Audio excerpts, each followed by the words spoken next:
হয় মই বৰ্তমান উপস্থিত আছোঁ বাক্সা জিলাৰ নিচলামাৰী গাঁৱত আৰু নিচলামাৰী গাঁৱত যোৱা নিশাটি কৰুণ ঘটনা সংঘটিত হয় কিয়নো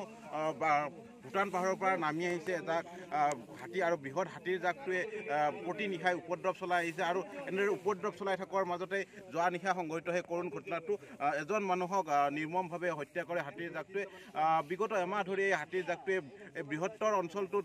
ইখনৰ পিছত সিখন গাঁৱত প্ৰৱেশ কৰি উপদ্ৰৱ চলাই অহা পৰিলক্ষিত হৈছে তেনে পৰিপ্ৰেক্ষিতত এই অঞ্চলটোৰ ৰাইজে নিশা হ'লে উজাগৰে কটাবলগীয়া হৈছে পহৰা দিবলগীয়া হৈছে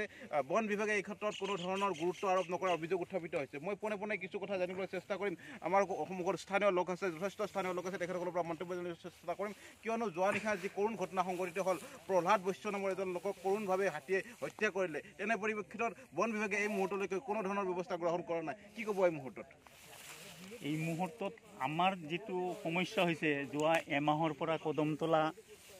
নিচলামাৰী থালকুচি হলাপাৰ জাৰতালুক গেৰুৱা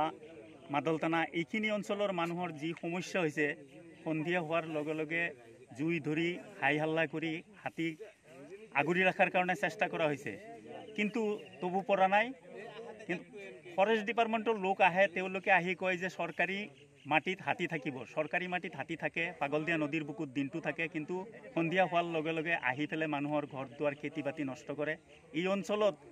বৰ্তমান ধানৰ খেতি আৰু চব্জি খেতি একোই নাই সব শেষ হৈছে এতিয়া আহি গাঁৱত সোমোৱাৰ চেষ্টা কৰি আছে আৰু সেই পৰিণতিতে যোৱাকালি আহি নিচলামাৰী গাঁৱত সোমাই নিচলামাৰীৰ ৰাখাল বৈশ্যৰ ল'ৰা প্ৰহ্লাদ বৈশ্যক হাতীৰ জাকটোৱে হত্যা কৰে গতিকে এই যিটো হত্যালীলা আৰম্ভ হৈছে যদি চৰকাৰ প্ৰশাসন তথা ফৰেষ্ট ডিপাৰ্টমেণ্টে ইয়াৰ ব্যৱস্থা নলয় হাতীখিনিক ইয়াৰ পৰা খেদি নিয়াৰ ব্যৱস্থা নকৰে তেতিয়াহ'লে হয়তো প্ৰতিদিনে এনেকুৱা ঘটনা ঘটিব গতিকে অসম চৰকাৰ BTAD চৰকাৰ তথা ফৰেষ্ট ডিপাৰ্টমেণ্টক অনুৰোধ জনাওঁ যাতে এই হাতীৰ জাকটোক ইয়াৰ পৰা সোনকালে নিয়াৰ কাৰণে ব্যৱস্থা কৰে নহ'লে জনসাধাৰণৰ ইয়াত জীয়াই থকাটো অসম্ভৱ হৈ উঠিব হয় নিশ্চিতভাৱে ক'ব লাগিব যে হাতীৰ জাকটোৱে প্ৰহ্লাদ বৈশ্য নামৰ লোকজনক আক্ৰমণ কৰাৰ পিছত গুৰুতৰভাৱে আহত হয় আৰু তেখেতক ততাতৈয়াকৈ নলবাৰীৰ শ্বহীদ মুকুন্দ অসামৰিক চিকিৎসালয়ত ভৰ্তি নিয়া হয় যদিও চিকিৎসকে মৃত ঘোষণা কৰে মই পোনে পোনে আন এজন লোক আছে মই তেখেতৰ পৰা মন্তব্য জানিবলৈ চেষ্টা কৰিম কি ক'ব তাৰ এই মুহূৰ্তত একদম নেগলিজেন্সি কৰিছে ডিপাৰ্টমেণ্টে ফৰেষ্ট ডিপাৰ্টমেণ্টে বা আমাৰ প্ৰশাসনে কাৰণ নেগলিজেন্সি নহ'লে এই হাতীৰ জাকটো যদি খেদি নিব নোৱাৰে এটলিষ্ট ইয়াত পহৰাৰ ব্যৱস্থাটো থাকিব লাগিছিল তেওঁলোকে ৰাতি ইয়াত ৰিজাৰ্ভ মাটি ফৰেষ্ট মাটি এইবিলাকত হাতী থাকিব পাৰিলে মানে মানুহে আঁতৰি যাব লাগে এনেকুৱা ধৰণৰ মন্তব্য তেওঁলোকে কৰিছে গতিকে এইটো এটা লোকাৰণ্য অঞ্চল এই অঞ্চলত হাতী আহিব হাতী থাকিব এনেকুৱা যেন মানে মন্তব্য ফৰেষ্ট বিভাগৰ এইটো আমি বৰ মৰ্মাহত হৈছোঁ তেনেকুৱা মানে দায়িত্বজ্ঞানহীন মন্তব্য কৰা বিষয়াসকলক অতি শীঘ্ৰে তেওঁলোকক নিলম্বনৰ মই দাবী উত্থাপন কৰিছোঁ আৰু অতি শীঘ্ৰে এই ডিপাৰ্টমেণ্টৰ দ্বাৰা যাতে হাতীখিনি ইয়াৰ পৰা খেদি পঠিয়াব পাৰে বা খেদি পঠিয়াব নোৱাৰিলে দিনে নিশা ইয়াত যাতে পহৰাৰ ব্যৱস্থা কৰে কাৰণ নদীটোৰ পগলাদিয়াৰ দুয়োপাৰে জনবসতিপূৰ্ণ অঞ্চল আৰু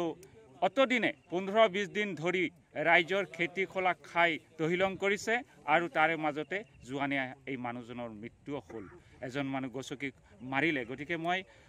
সকলো পক্ষৰ চৰকাৰ প্ৰশাসন সকলোৰে দৃষ্টি আকৰ্ষণ কৰিব বিচাৰিছোঁ যে ইমিডিয়েট ইয়াৰ ওপৰত এটা একশ্যন লওক আৰু হাতী জাকটো খেদি পঠিওৱাৰ ব্যৱস্থা কৰক হয় ক'ব লাগিব যে হাতীৰ জাকটোৱে দিনত হ'লে পাগলদিয়া নৈৰ যি বুকু পাগলদিয়া নৈৰ বুকুত থাকে আৰু সন্ধিয়া হ'লে ওলাই আহি মানুহৰ ঘৰত বা প্ৰৱেশ কৰিবলৈ চেষ্টা কৰে তেনেস্থলত মানুহে যি নিজকে ৰক্ষাৰ কাৰণে ওলাই আহে আৰু ৰক্ষা কৰিবলৈ যাওঁতে যোৱা নিশা এই কৰুণ ঘটনাটো সংঘটিত হয় মই আন স্থানীয় লোক আছে স্থানীয় লোকৰ পৰা মন্তব্য জানিবলৈ চেষ্টা কৰিম কি ক'ব এই মুহূৰ্তত কথা হ'ল যোৱাকালি যিটো ঘটনা হ'ল এই ঘটনাটোৰ দায়ী কিন্তু আমাৰ ফৰেষ্ট ডিপাৰ্টমেণ্ট কাৰণ আজি 15-20 দিন ধৰি এই হাতীয়ে হলাপাৰ ৰিজাৰ্ভ মালতানা বিভিন্ন এই অঞ্চলৰ গাঁওবিলাকত উপদ্ৰৱ চলাই আছে আৰু মানুহে প্ৰাণৰ ৰক্ষাৰ কাৰণে জুই জাঠি জং আৰু তাল এইবিলাকেদি মানুহে প্ৰাণ ৰক্ষা কৰাৰ কাৰণে ব্যৱস্থা লৈ আছে কিন্তু এইবিলাক এতিয়া কি হৈছে হাতী জাকে এইবিলাক নুশুনা হৈছে নুশুনা হোৱাৰ পিছত এতিয়া মানুহ ঘৰত আহি বা ঘৰৰ ওচৰত থকা খেতি বাতি ধান এইবিলাক বহুত অনিষ্ট কৰি আহি আজি কৈছে মানুহৰ একদম বাৰী বস্তিত সোমাইছে যিটোৰ কাৰণে ফৰেষ্ট ডিপাৰ্টমেণ্টৰ মানুহ আজি কেইবাবাৰো অহাৰ পিছত তেওঁলোকে বিভিন্ন ধৰণৰ উপনঙা মন্তব্য কৰে যে ইয়াত ৰিজাৰ্ভ মাটি ইয়াত হাতী থাকিবই পাৰিলে তাৰমানে ইয়াৰ পৰা যিখিনি মানুহ আছে সেই মানুহখিনি ইয়াৰ পৰা আঁতৰি যাব লাগে গতিকে এনেকুৱা ধৰণৰ অভদ্ৰামী মন্তব্য কৰা বিষয়ববীয়া আৰু সেই ডিপাৰ্টমেণ্টৰ যিখিনি কৰ্মচাৰী তেওঁলোকক আমাৰ বাক্সা জিলাৰ উপায়ুক্ত মহোদয়ে মই অনুৰোধ জনাইছোঁ তেওঁলোকৰ এনেকুৱা মন্তব্য বিচাৰ কৰি তেওঁলোকক অতি শীঘ্ৰেই তেওঁলোকৰ এই কাৰ্যৰ পৰা তেওঁলোকৰ কামৰ পৰাই তেওঁলোকক বৰ্খাস্ত কৰিব লাগে আৰু যোৱাকালি যিটো আমাৰ ৰাখাল বৈশ্যৰ ল'ৰা প্ৰহ্লাদ বৈশ্য ঢুকাল তেওঁক আমাৰ অসম চৰকাৰে তেওঁলোকৰ সম্পূৰ্ণ ক্ষতিপূৰণ যিখিনি তেওঁলোক ক্ষতিপূৰণ আৰু তেওঁৰ জীৱনৰ যিখিনি মূল্য সেই সম্পূৰ্ণ যাতে ক্ষতিপূৰণ তেওঁলোকে দিয়ে পৰিয়ালটোৰ বেবী দুটা এজন জীৱন প্ৰাণে নামাৰে তাৰ ব্যৱস্থা যাতে লয় নহ'লে কি ইয়াৰ ৰাইজ জাগিছে আৰু এই ডিপাৰ্টমেণ্টৰ বিৰুদ্ধে এটা তীব্ৰ আন্দোলন গঢ়ি তোলা হ'ব গতিকে মই কাতৰভাৱে অনুৰোধ জনাইছোঁ যে অতি শীঘ্ৰেই আমাৰ এই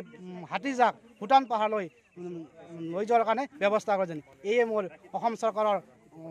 মুখ্যমন্ত্ৰী মাননীয় শ্ৰী হিমন্ত বিশ্ব শৰ্মা আৰু BTRৰ প্ৰধান মাননীয় শ্ৰী প্ৰমোদ বড়ো ডাঙৰীয়াকো মই কাতৰভাৱে অনুৰোধ জনাইছোঁ হয় ক'ব লাগিব যে হাতীৰ জাকটো খেদাৰ ক্ষেত্ৰত বন বিভাগে যি মন্তব্য কৰিছে সেই মন্তব্যক লৈ ক্ষোভিত হৈ পৰা পৰিলক্ষিত হৈছে সেই বিষয়া কৰ্মচাৰীসকলক তৎকালে বৰ্খাস্ত কৰাৰ কাৰণে সকলো লোকে দাবী উত্থাপন কৰিছে আৰু শীঘ্ৰেই এই হাতীৰ দলটোক জাকটোক ইয়াৰ পৰা ভূটান পাহাৰলৈ খেদি পঠিওৱাৰ বাবে ৰাইজে অনুৰোধ জনাইছে যদিহে হাতীৰ জাকটো ভূটান পাহাৰলৈ খেদি পঠিওৱা নহয় তেনেহ'লে যোৱা নিশাৰ দৰে অনাকাংক্ষিত ঘটনা পুনৰ সংঘটিত হোৱাৰ পূৰ্ণ সম্ভাৱনা নুই কৰিব নোৱাৰি